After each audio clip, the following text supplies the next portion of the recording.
Ang lawak ng lupain ng Japan, oh. Nandito kami sa Su, Ubihiro Su. Nagtanim ng damo, mga kabayan. Ayun, oh. Ayun mga kasama ko, pauwi na kami.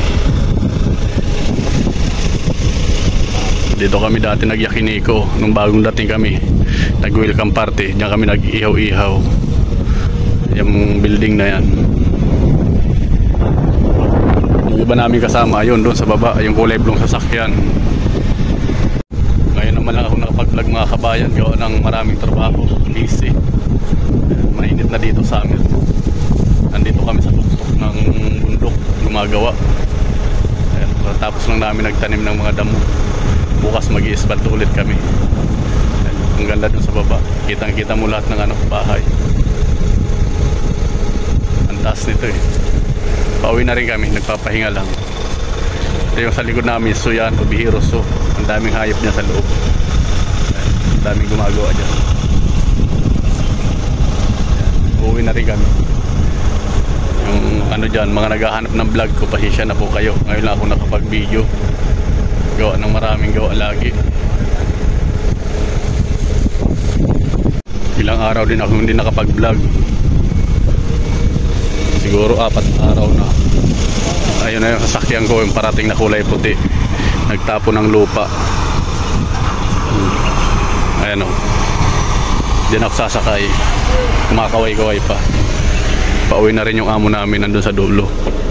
Ayan o, yung kulay blong sasakyan. Bukas ulit dito kami. Ayan, uwi na po kami. In-update ko lang kayo sa aking ngayon. Gawa na matagal ako hindi nakapag-vlog. Ngayon lang naman ako nakapag-vlog. Pasensya na kayo, maingay yung makina ng aming sasakyan. Inaantay ko na lang po yung driver. Summer na dito. Grabe ng init. Pero pinakaya pa naman. Ayan. Kaya makasama ko naghuhugas ng kamay. Nagtanim din sila ng damo eh. Umuri sa tama.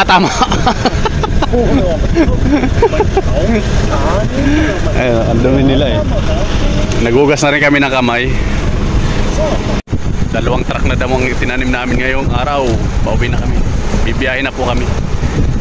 Sana patuloy nyo suportahan ang aking pag-vlog, mga kabayan. Ayun.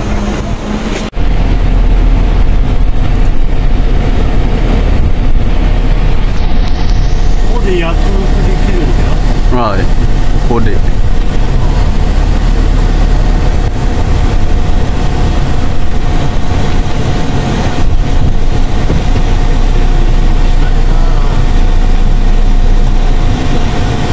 Sa biyahe na kami, pauwi na po kami.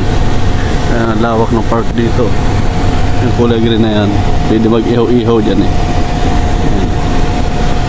Nasa biyahe na po kami.